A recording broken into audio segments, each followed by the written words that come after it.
Destructive winds, flooding, extreme temperatures, drought. Do these sound familiar? Climate change is increasing the severity of extreme weather events. Every year these events result in huge economic losses for the global economy, and the majority is still left uninsured.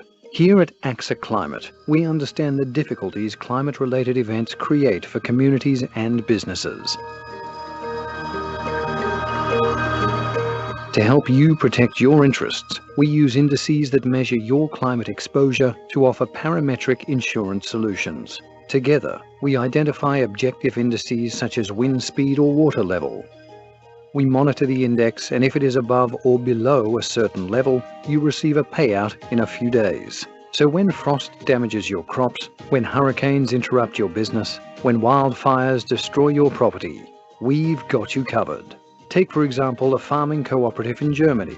A severe drought means less wheat to process and thus a loss of revenue. We provide coverage based on total rainfall during a risk period. We monitor the index using nearby weather stations or satellite-based data. And if the predefined total is not met, we pay out and your losses are recovered.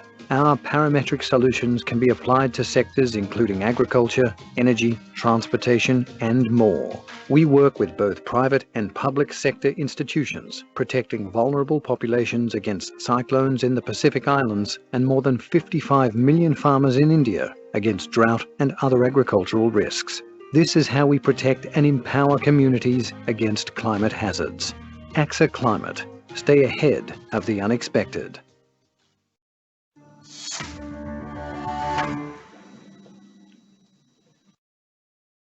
Hello everyone, and welcome to Strengthening Drought Resilience through Satellite Data and Analytics. It is the fourth webinar in the series of thought-provoking sessions on risk transferring solutions, specifically focusing on parametric or else known index-based insurance. It is organized by AXA Climate, and today's session is organized in partnership with VanderSat, the provider for satellite data, on drought resilience. I would like to quickly run through some technical details of our webinar.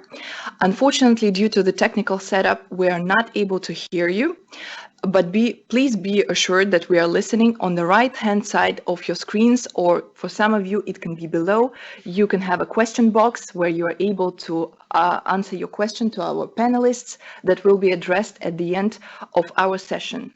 And we are very happy that you're able to join us today. Nonetheless, coronavirus, that is, of course, at the moment, #1 topic that everyone is discussing.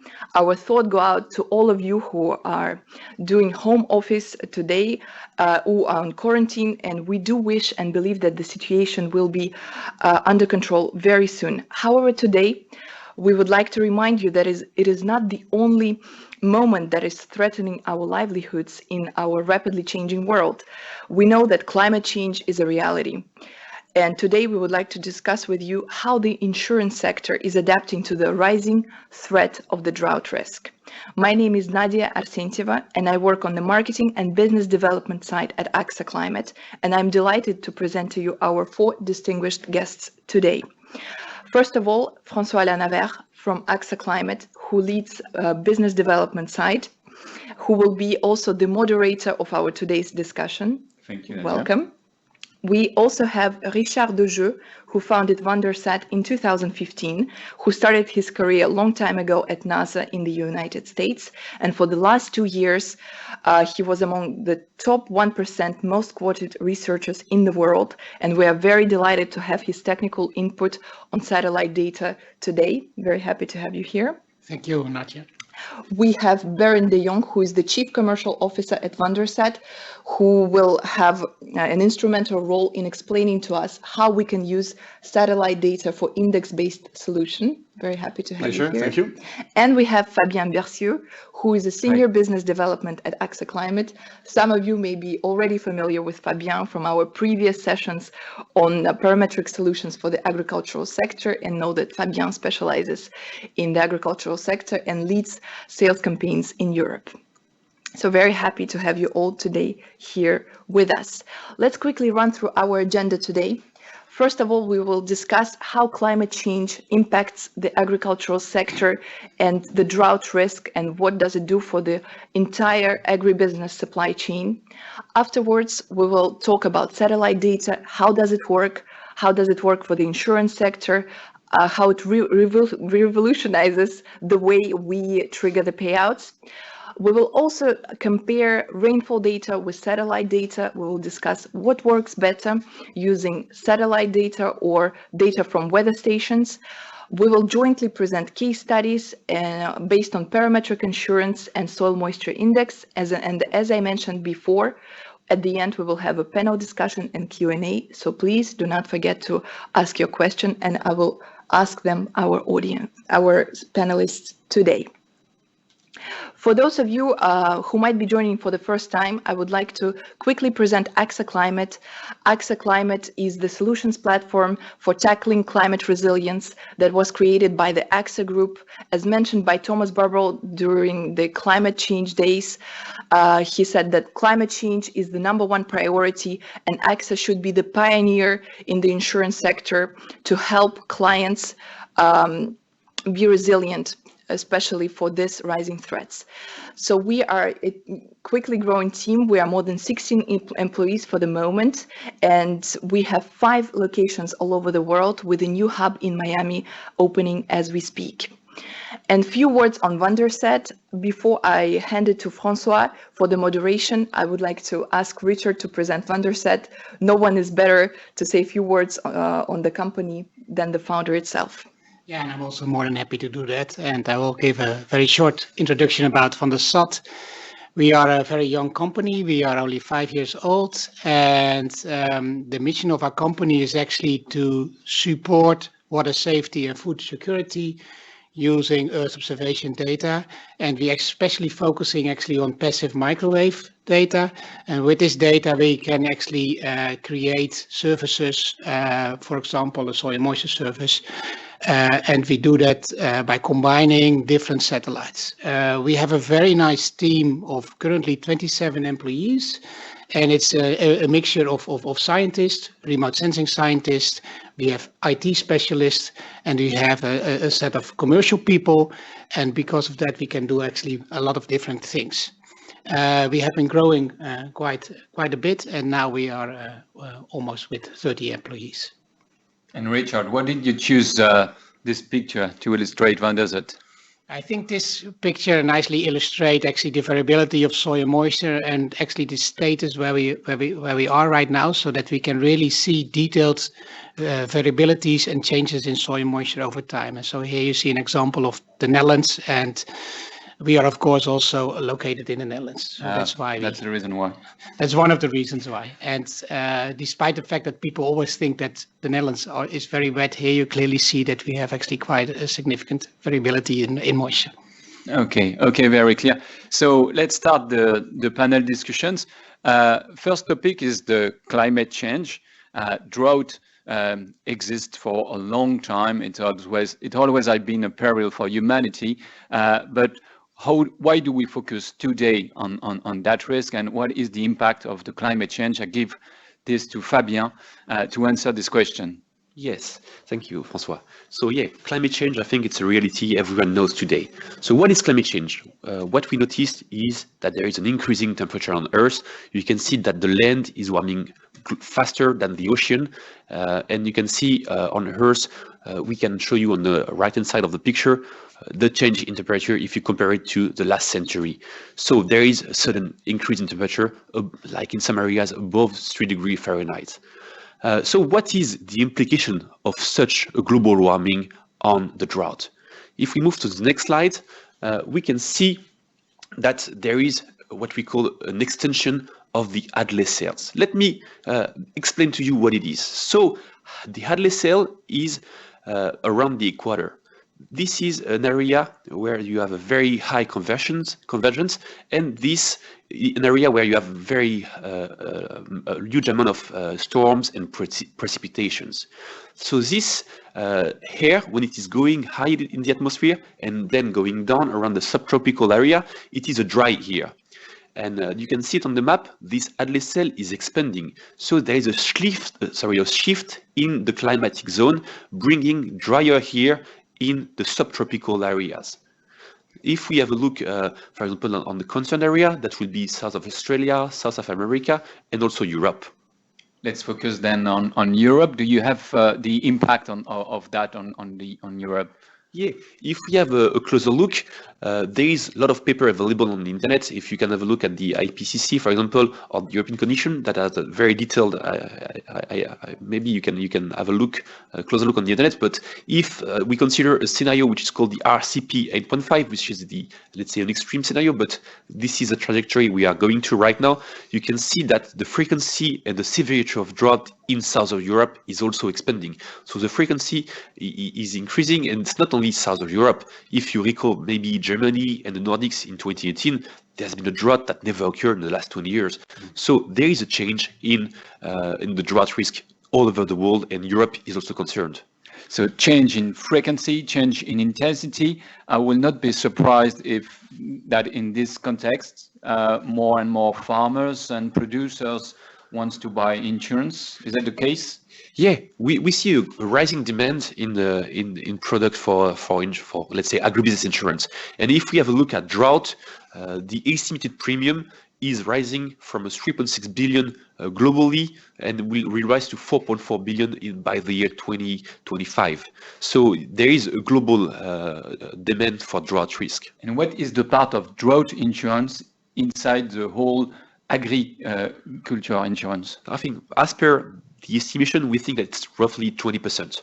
So 4.4 billion of euro is only 20% of the agri market, of the agri insurance market, correct? That's correct. But that's once again what we call the name peril insurance, where we will focus only on drought.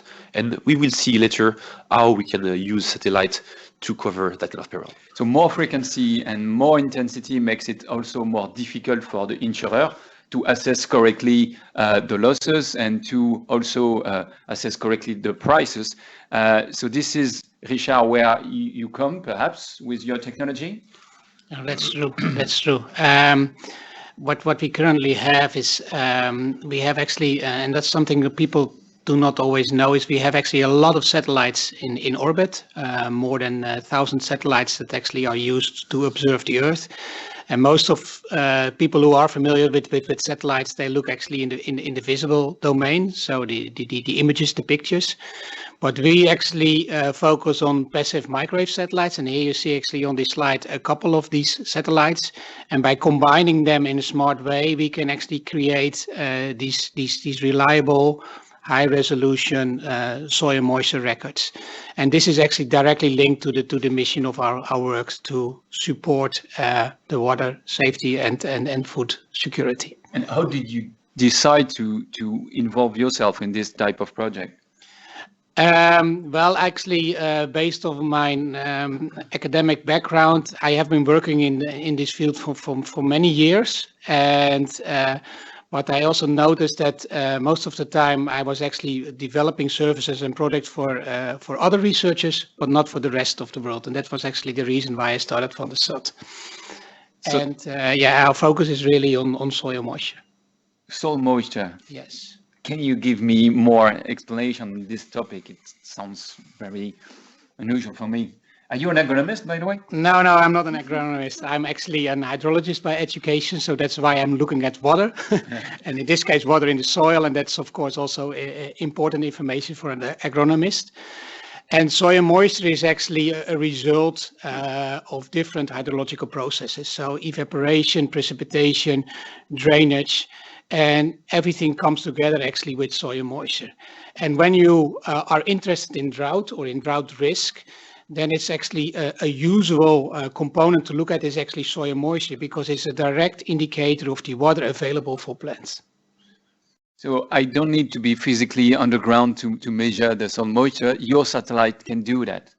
Yes, that's correct. Currently, we have these kind of systems, these passive microwave systems, and they are able to see very small variations in moisture within the soil. Because we see here on the picture, we see the small plant and the dew hens and I have the feeling as well that I need with my hands to touch the ground to feel the humidity of the ground. Yeah. And you say that with a satellite 600 to 800 kilometers away from this ground, you can do it. Yes, yes. It sounds like black magic, Yes, but it's not. It's actually really based on the physics, and with these technologies, we can really see these small variations. So you are also a physician. It's when you do hydrology, you have to deal with physics a lot as well. So Okay, Richard, very clear. Give me a picture of what it looks like, for instance, in Europe. Yes. François, shall I show you what we can do with our Yeah. satellites? This is an analysis of Europe where you see the summer of 2019. And the soil moisture that Richard just explained is here depicted in a color coding. So red is where the area is relatively dry compared to the normal. And drought is always a relative thing. And the blue area is where there's relatively a lot of soil moisture in the ground. In France, you know about the enormous droughts that you had lakes drying up. The insurance services that we were covering there, they had partial or full payout. Northern Italy was exceptionally dry. In Ukraine, also very dry season in 2019. And so I see that in Czech Republic, it's not red, so it rained a lot in Czech Republic. It's blue and green. It means that it rained a lot. It's a very logical conclusion, François, but it's not the right one. So, of course, rain is the cause of water coming down, but we're looking here at the soil moisture, so the net result of those rainfall events. And it's really the soil moisture relative situation in that region on that moment. That's clear. Okay, thank you, Bernd. Can't I have those picture for free if I ask to a satellite public company? I think I can do that. Yeah, you can. You can. Just if we look on the next slide, you can see on the right-hand side the pictures that you can download for free. The information on the right side, it's free. Yeah, correct. You can download it on the ESA website, on the NASA website, and then you get soil moisture views of 25 by 25 kilometers or 9 by 9 kilometers. And what VanderSat has developed is this patented downscaling method that then develops these high resolution views, 100 by 100 meters, showing on the left-hand side. And for our clients, this is the difference between interesting information and actionable information. Farmers can take action based on 100 by 100 meter views, determining whether to irrigate or not, or they can determine whether to apply fertilizer or not. And we can also use this data to insure farmers against drought. Yes, of course, because if I use the right picture, it's difficult to trigger an insurance based on that. On the left picture, I again see that it's Netherlands, so your homeland. Do you do only that in the Netherlands, or is it possible to have that somewhere else in the world? Yeah, we're very proud that we're able to do it pretty much anywhere in the world. In fact, the insurance service is an operational, proven technology. It's running now in 5 different regions in the world. You can see here a picture. So we're operational in Cambodia, Russia, France, even. Regions widely apart, and we're running projects in 8 to 10 other countries, also together with AXA Climate, to roll out drought insurance to other farmers. What does it mean to run a project? The nice thing about this technology is that it's very scalable and fast. So if you would be a farmer in, let's say, South Africa, and you would request a service right now, our team would need 1 or 2 days to switch on the satellites and to do a thorough QA on the data available. And then, Fabienne, we would hand over to you. Yeah, and then based on the data that we receive from VanderSat, we can also create indices to answer a drought issue for farmers. So you will see a couple of examples in the later slides, but basically we can design solution in a couple of days to answer drought issues all over the world. So thanks to satellite data, there is no boundaries and there is no limit for the implementation of such a cover. So that's brilliant as a solution. Compared to compared to weather stations, but my feeling is that with weather station, you have much more accurate data than with satellites. So Richard, I think you are convinced of the contrary. So tell me, why am I wrong? Yeah, I think that's indeed the impression. But if you really look closely, you see that that weather station also have a lot of caveats. Is that we have, if you're looking at weather station and you want, traditionally actually people have been using weather stations to develop an insurance product. But these weather stations, they are actually very located actually based on the location of the weather station. So if you have a farm and you have a weather station next to your farm, then you might be okay. But quite often that's not the case. It can be easily like 20 or 25 kilometers away. And then the question is what you measure with the weather station, if it's really representative for your area or for your farm. And that's, I think, where soil moisture or where satellites play an important role. So if you really have exactly the information of your farm, then it's of course much more valuable than when you're dealing with a weather station that's far away. So thanks to technology that is located 600 to 800 kilometers away, you reduce the basis risk. Yes, that's correct. You reduce the basis risk simply because of the fact that you have direct information of your farm. And on top of that, you have actually a long consistency. So you also have like a long-term record. So you can really see and put things in perspective. So you can really see, okay, if this event that I currently have, how does it relate to normal conditions or to the past? And no matter the crop. No matter the crop, yes. You can do that for every crop. Yes. Okay. I'm curious to see how we can apply to a parametric insurance. Fabien, give us some feedback on what is parametric insurance. Yeah, let me explain to you, for those who are not familiar, what is parametric insurance. So I think you all know what we call the indemnity-based insurance. You have a contract with a maximum indemnity, and in case of a peril, in case of damage, you will call your insurer, they will send a loss adjuster, and it takes a couple of months sometimes before you receive the money. And you never know what amount of money you will receive from the insurance.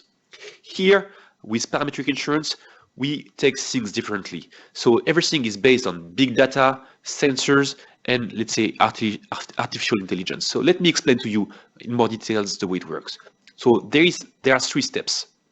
The step 1 is when we sit down with a broker, with a client, to what we call to design the index.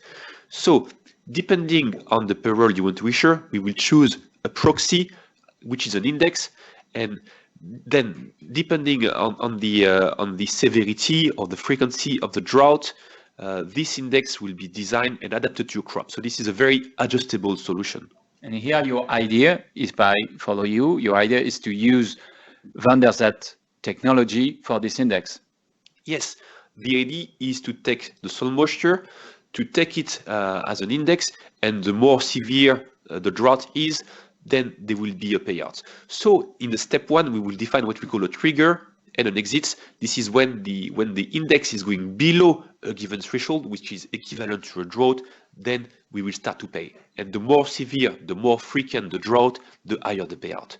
So thanks to that big data, and as you understood, we have daily satellite imagery and satellite data, we can have a live monitoring in a step 2 and monitor the drought. And if the index is going below the threshold we designed, then in the step 3, there will be a payout. Usually, we can do a payout as fast as 2 weeks after the end of the ice period. I'm curious to see how you can apply. You have an example somewhere in Europe? Yeah, let's see, for example, Germany. Was passiert in Deutschland? So here we take the example of a sugar beet refinery, which is based in northern Germany. So the crop here will be sugar beet. So we design the risk period and we have to adapt it to the crop. So here we will focus on a period starting on May the 1st until July the 31st. And it can change, it's adaptable. We adapt, and you will see a couple of examples, crop by crop, depending on the region it is based. So here, the index we will use is what we call the soil moisture index, and this is where we take the data from VanderSat, the raw data, and we adapt based depending on the crop and then the phenological stages of the crop. So depending on the growth of the plant, on the roots, we adapt the index. Let's have a closer look. But you take a 1 million, sorry, you take 1 million limit for this product. Why 1 million limit? We are totally flexible. Here, the 1 million limit is chosen depending on the appetite of the client, depending on the risk retention. We can adapt to cover the financial loss due to a crop shortfall, or maybe a financial loss due to the fact that, for example, a sugar refinery may need to import white sugar from abroad, and that has a cost as well. So we are totally flexible, and the sum insured is discussed with the client. Okay, let's see on the ground. So here, as I mentioned earlier, the county this refinery is based in is Warburg. So this is North Rhine-Westphalia in northern part of Germany. Okay, as you can see, I can see Germany. I can see in blue, it's the state of Warburg. Yes, the county of Warburg, I mean the Landeskreis, as we say in Germany. And if you have a look on the right-hand side, thanks to VanderSat technology, we can, as you understood earlier, have a 100-meter by 100-meter region. So we can even go to the field level if we want to. You can monitor to a field level. Yeah, that's impressive. So the idea here is not to go to the field because the refinery is sourcing the sugar beet from, let's say, a larger area. So we will focus on this blue area, which is what we call the Warburg County in North Rhine-Westphalia. Okay, so I see the blue, yes. So if we go to the next slide, please, you can see this blue area that we spotted. Then we receive the raw data from VanderSat, and you can see the soil moisture variation for the year 2013 up to 2018 here. And I can see it's very red in 2018. Yes, so you can see that based on the variation of the soil moisture, we displayed also the variation in the yield. So you can see that indeed 2018 has been a very dry year, as you can see on the red graph from VanderSat. And if you have a look at the data, official statistics, you will see the drop in the yield in that area has been minus 24% roughly. So let's see what we can do with soil moisture index. So you recall, let me explain to you quickly. It's a bit complicated graph, but you will see it's very easy to understand. So on the right hand side, you have what we call the yield variation. So we take a benchmark, a 5-year average, and then we compare year to year what has been the variation of this year as compared to the benchmark. So this is the yellow columns, and the scale is on the right hand side of the graph. And you can see there has been a minus 25% drop in yield in the year 2018. Very clear, yes. And if we go then on the left scale, there is what we call the SMI, the soil moisture index. So this is an index that we designed based on the data from VanderSat, and depending on the crop, we adapt, depending on the phenological stage of the plant, we adapt different weights. And you can see this blue curve is following very well the growth variation of the plant. And here in 2018, you can see the SMI index is very low, and it results in a payout. Yes, because you fixed the threshold at minus 0.5, correct? It's the line, and yes. Then you have the exit at minus 2. Okay. Yes, in fact, the idea is only to cover, let's say, major drop in yield. So we wanted to pay only when the drop in yield is around 10%, which is a major issue for a client. We do not want to cover the small variation. So you can do that for sugar beets in Germany. Other crops are possible? Yeah, let's take a look at, for example, in France. This is an example where we apply it to what we call starch potato. So this is potato for industrial use to create starch. So for basically it's French fries. No, not only French fries. It's an additive to the food. So you add it even for drugs, for medicines. You can eat for like the soup. When you buy soup, you will put some starch to make the food consistent. Here, let's have a look at the region, and that will be N County, which is north of France, and we adapted. Since it is a potato, we changed the risk period from May to August, which is a critical period. So here, same process, we will focus on this blue area, which is where we will receive the data, and this is close to where the factory is based and is sourcing the good.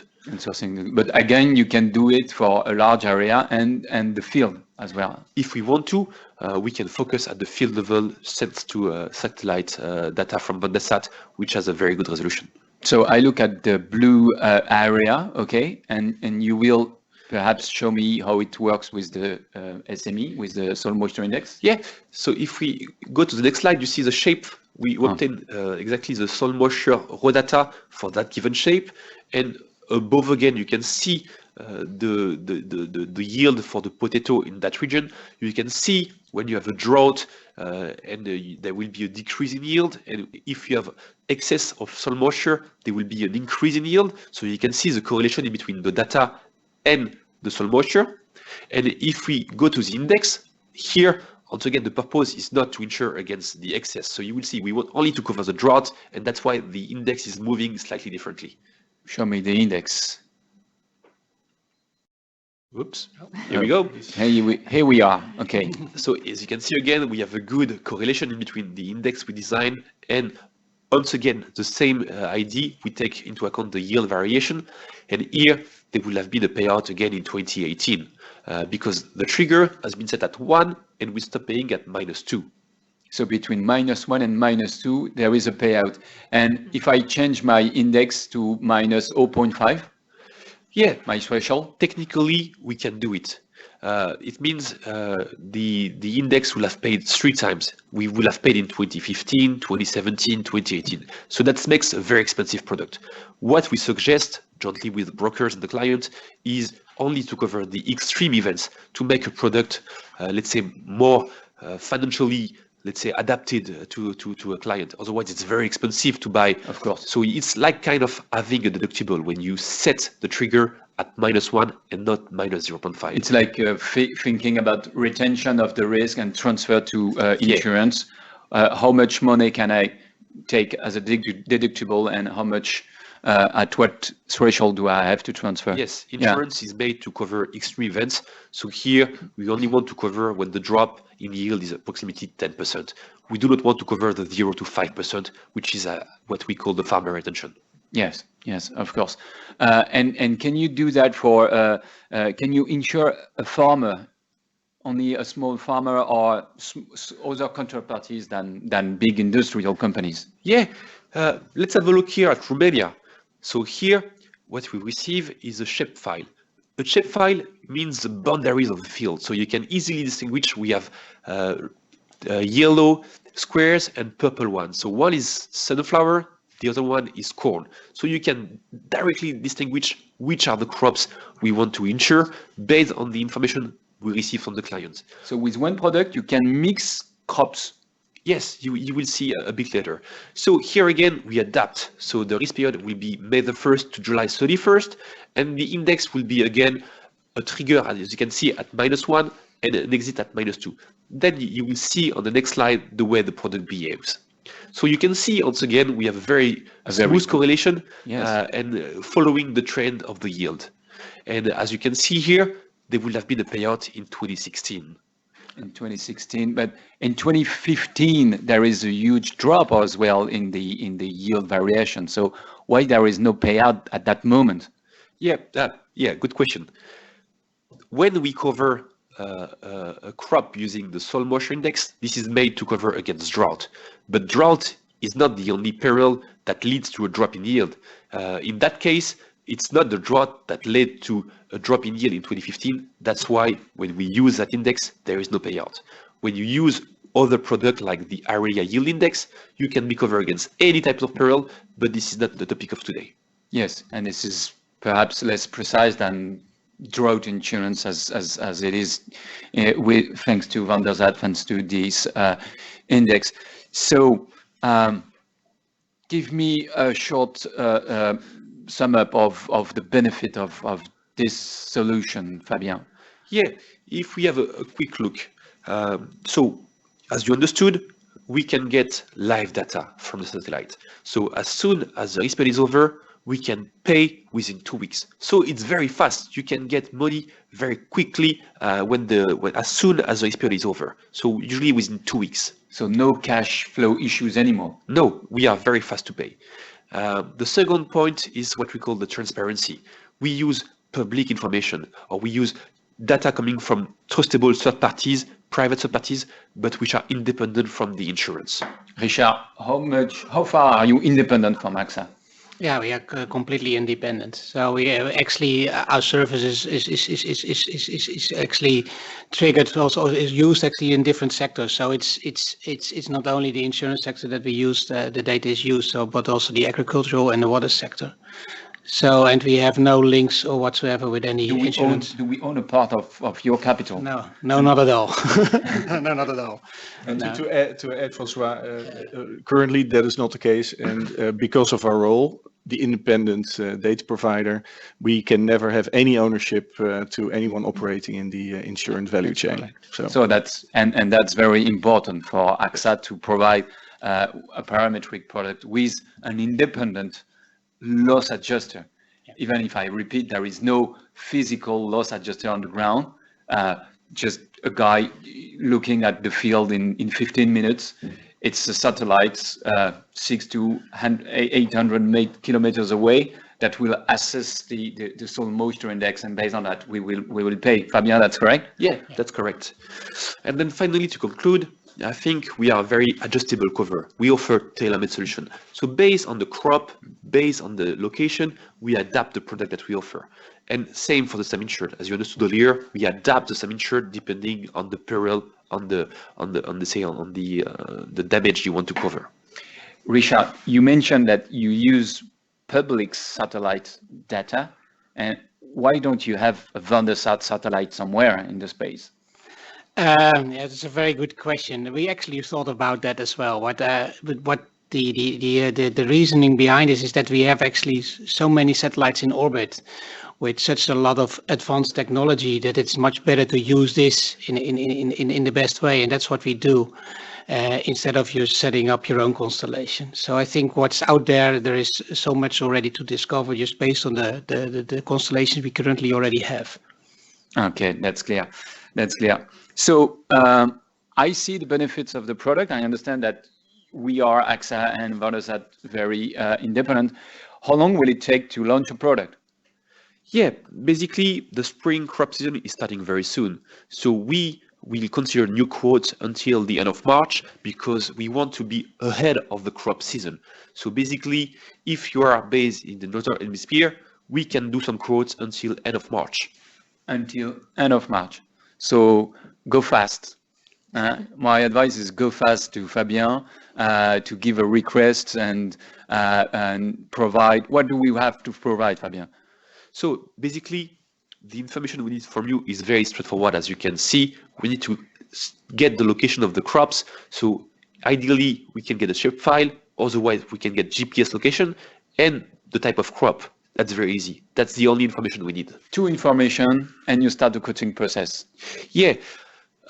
Just maybe to give you an idea, we don't start for like farms which are below 4,000 hectares. So it's made mainly for big farmers in the east part of Europe or for industrial corporations. 4,000 hectares. Yes. Small. How are small farmers insured?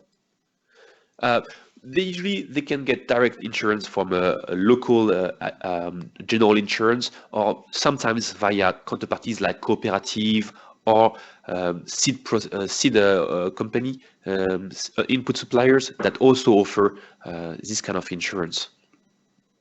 So for the northern hemisphere, it's until 31st of March. So go now, go fast. We wait for your request. What about the southern hemisphere? Technically, there is 6 more months before the spring crop is starting, but we can process crop as of now, so do not hesitate. We are available to also design some crop for Southern Hemisphere. Okay, that's very clear. I think that now we will have some questions to answer to the panel. We are available for all of you question. Nadia, you have some already. Oh, yes. Thank you, Francois. And thank you very much to our audience who are being very active and joining our webinar. And I have received quite a lot of questions. I hope we will be able to answer them all. But as our speakers have mentioned already, please do not hesitate to contact us as soon as possible. If we miss some of them, we will try to reply to you over email. Just a quick look through the question. There are some technical questions regarding the webinar. I would like to say that yes, we will send you the presentation. You should be expecting an email coming from us shortly, later today, hopefully if everything goes well, with the recording of the webinar and of course with the slides and people to contact. But for now, I can invite you to also visit our website, climate.axa. There is a contact us page where you can find all the additional information on who to contact. And yes, we have received many questions and I will start with some of them. I can see that we have a broker from Spain who is very interested. Is the product for grain cooperative in Spain available? I hope so, because we need to answer before 31st of March. Yes. So Fabien.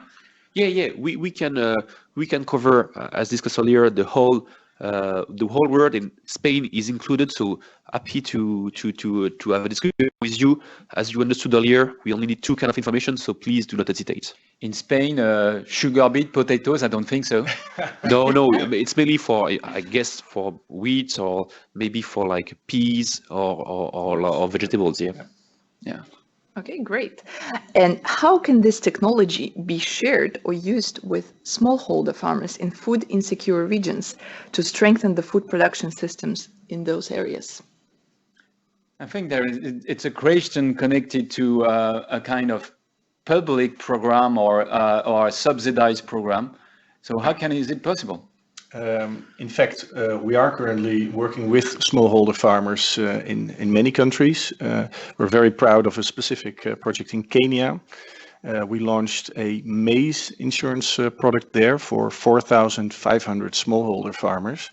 And we're currently in 2020 scaling this further to Kenya and working towards scaling it to other countries in Africa and outside as well.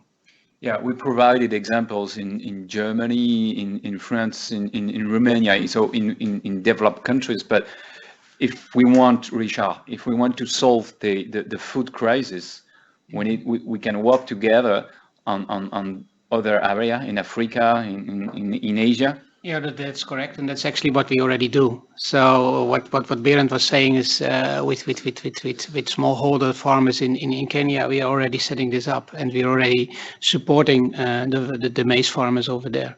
We will support a pool, in fact. We will need someone to aggregate all of those small farmers and not address each farmer individually. No, that's correct. That's correct. And that's also the way how to go forward. Yeah. Any comment? Any other comments, guys? Maybe to add, there's a pool. This technology also allows for individual smallholder farmers to work with it as well. That's the beauty of this high resolution technology being available now. Good. Nadia? And Richard, what is the sensing depth of the satellites that they use? Yeah, this is actually a question I often get, because there are, of course, also limitations to satellite technology. We cannot see the entire subsurface there.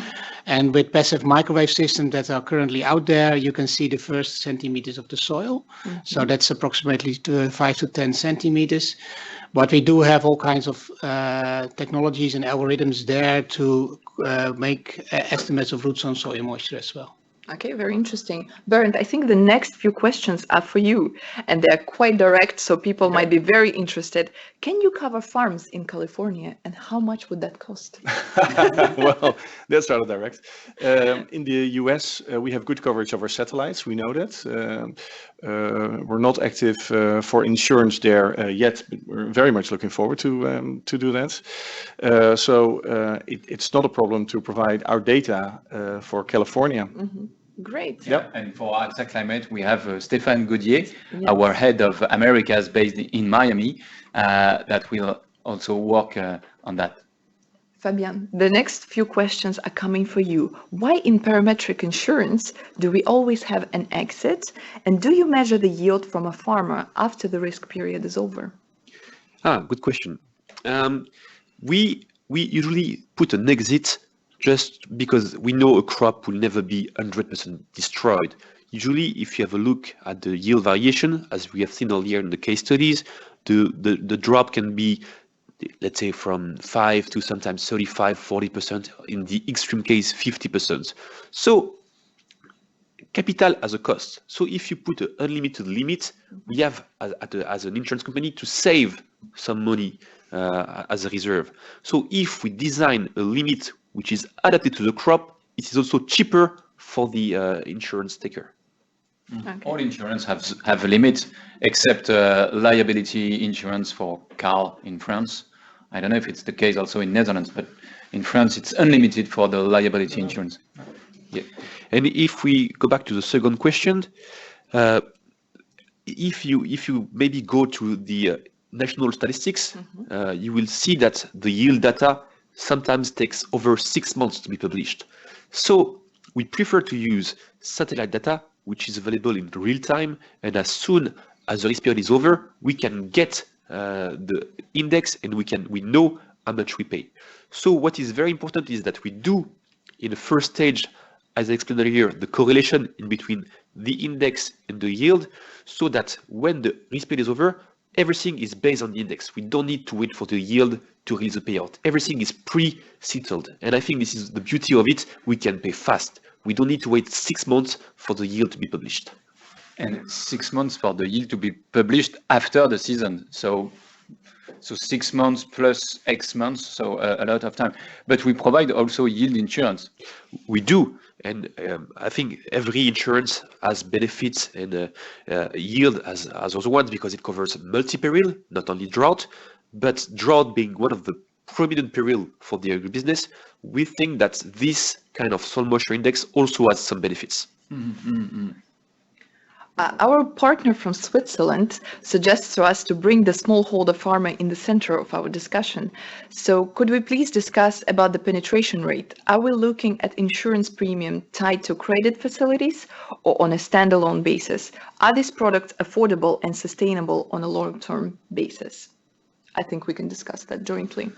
Yes, we can discuss that jointly. Who is starting? Yeah, I'm happy to start with the VanderSat experience on this. Yeah, go ahead. Smallholder farmers are at the center point also of the things we're doing. And when it comes to credit facilities, we see a high interest from banks or loan facilities to use the soil moisture data as presented today in the webinar to create an additional risk score for climate. And this is then being used in the loan and credit process to determine whether you as a farmer get a loan or not. So there is a technical interest to do that, and also a high appetite to use these type of technologies to enable smallholder farmers, because it is possible to do so. It's possible to reach them for insurance purposes, to really scale it, having the technology. So, for example, the payment facilities in Kenya and M-Pesa, allowing to pay the index insurance directly into the account of the smallholder farmer, is critical.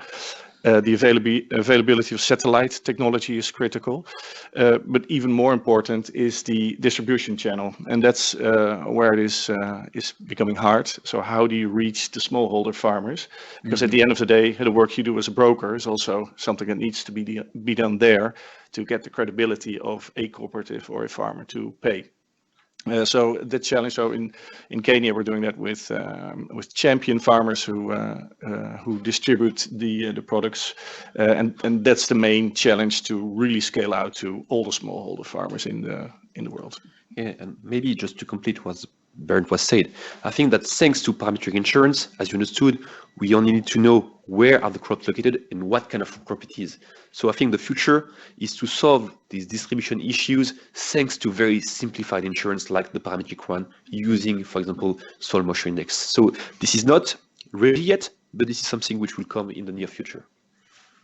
Very interesting, thank you. And how far back into satellite data does AXA look into to calibrate a trigger? I think that's for me. Yes. I think the more data we have, the better it is. If you have seen on the slides, VanderSat can provide us with 18 years of data for the satellite data, and the yield data, depending on the countries, we can get 20 to 40 years. So usually 20 years is a good start to match and calibrate the yield variation with the soil moisture variation. So the more data we have, and depending on the country, we will need to adapt, but usually 20 years is what we obtain as far as Europe is concerned today. Great. But because we speak about yield, let's precise that you use the yield data just to see that there is a correlation between the soil moisture index and the yield.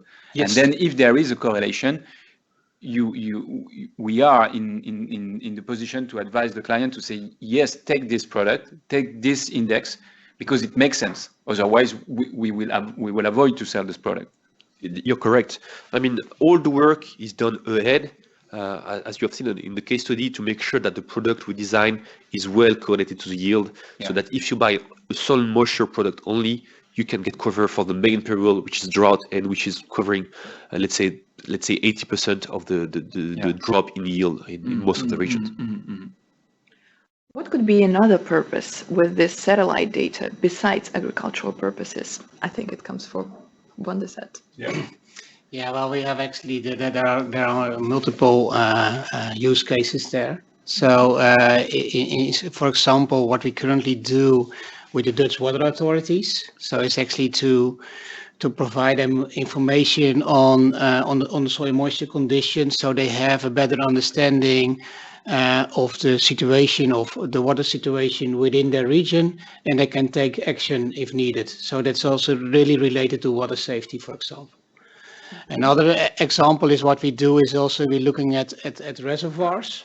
So if you have water reservoirs, for example, we have a big reservoir in Maputo in Mozambique, and with the information we have on soil moisture, we understand what kind of information is out there within actually the connection of the watershed behind the reservoir. So you can really see, okay, is there sufficient water available to fill up the reservoir or not?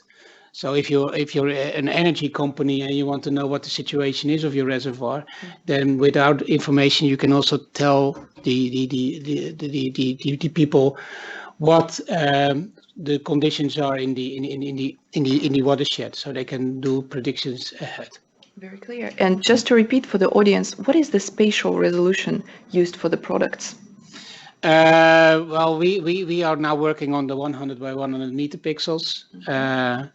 So that's the resolution we currently use. Yeah. Just to go back on the previous question on this use of the satellites for the insurance industry, is here we are talking about agriculture, but we can also talk about natural catastrophes and how, for instance, AXA Climate monitors the peril of the clients based on natural catastrophes. We have launched in last November a product called SIMO, which is a 7-day a week product to monitor natural catastrophes. And we particularly use the satellite data to monitor the flood.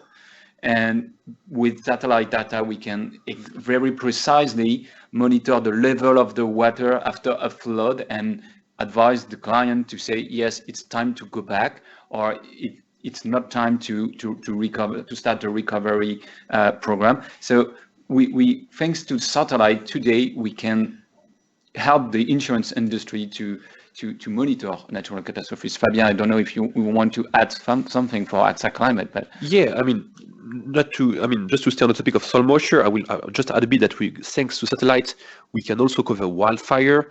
We can also cover peril like multi-peril, like using NDVI. But so yeah, the use of satellite is growing in the use of the insurance because we can monitor the Earth from the sky. Okay, thank you very much. And we have several questions that are discussing the difference in using data from weather stations, data from satellites. What is the difference between NDVI index and soil moisture index, and why should the clients choose to opt for soil moisture index? Yeah, maybe I can give some answers. There is one thing that was actually not mentioned yet in this webinar is that we make use of microwave technology. And one of the big advantages of microwave technology is that it penetrates through clouds. So if you have cloudy conditions, we still have an observation. And many parts on our planet, we have a lot of clouds. And when you use this optical index, this vegetation index, this NDVI index, then this index does not work if you have cloudy conditions. So if you are in regions on our planet where you have a lot of clouds, for example, the Netherlands, then you often don't have an observation. You cannot use the satellite technology then when you have cloudy conditions. And this is where you can use our solution. The other thing is that NDVI is giving you an information about the vegetation situation, and that's often a response on something that's going on. So if you have a drought condition, then the vegetation will respond later on that. But because of the fact that we measure soil moisture, we see directly when things are going wrong or in the wrong direction. And then the vegetation response will be 2 months or 3 months later.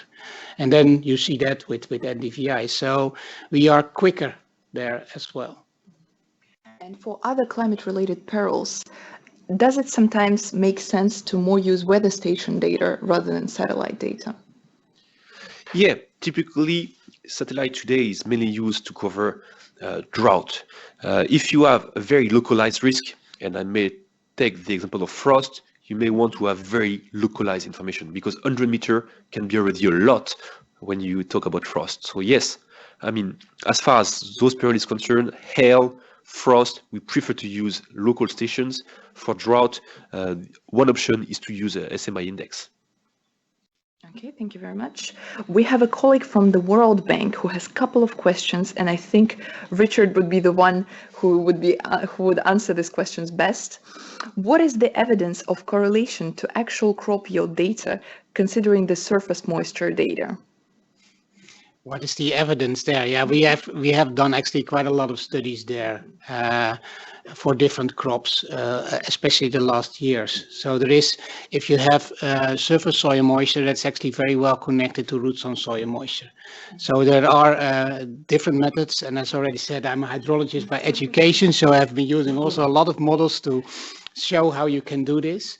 So if you are able to basically use this surface soil moisture and you use physical based models to convert it to root zone soil moisture, then the link to yield is can be very clear. And of course there are many other components that can threaten a yield, but moisture is a very important one. Okay. And that's. Maybe I can complete what you say, Richard. Yeah. You're right. We cannot use directly soil moisture. We need to use an index, which is called the soil moisture index, which has to take into account the various phenological stages of the plant. Yes. You have to adapt because the water, I mean, the plant needs waters at various stages and needs sun at other ones. And I think thanks to soil moisture, we can also have more data that's just using weather stations, for example. So the data we have shown, and I'm more than happy to speak separately on that, show a clear evidence in between the yield and the soil moisture index we have designed. And are there things that satellites cannot see? Oh, sure. Yes, and that's yes. No. There is that's. I think that's a very important thing to also mention. That of course it's you cannot solve everything, and there are definitely also all kinds of limitations there. For example, when you have a very dense vegetation, and very dense I mean like the Amazon rainforest. Then our technology, or actually the microwave satellites, are not able to penetrate such a dense vegetation layer. So, can we obtain soil moisture from the Amazon rainforest? Then I have to say no. So that's one clear limitation there, for example. Okay. Unfortunately, we have very few minutes left, and we are not able to answer all of your questions. So please, you can see the emails of my colleagues François Lanavert and Fabien Bercieux, and you can of course visit the website of our colleagues from VanderSat, vandersat.com, and find all the contact details on our website climate.axa/contacts-us. But before we wind up, there was a very popular question coming up. Is it possible to insure using parametric insurance coronavirus? The answer is yes, but not with AXA Climate. Okay, thank you very much for joining us today. Contact us. My colleagues have already mentioned that the time is running up for the Northern Hemisphere. So until 31st of March, contact us for the first quotation. Please expect an email from us with the presentation, and we will try to answer most of you who have not been anonymous in our chats. We will answer you personally to your questions, and thank you for being very active. Thank you very much, and see you next time. Thank you all. Thank you. All right.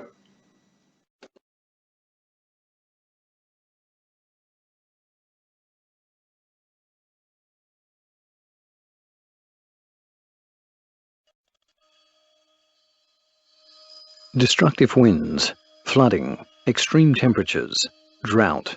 Do these sound familiar? Climate change is increasing the severity of extreme weather events.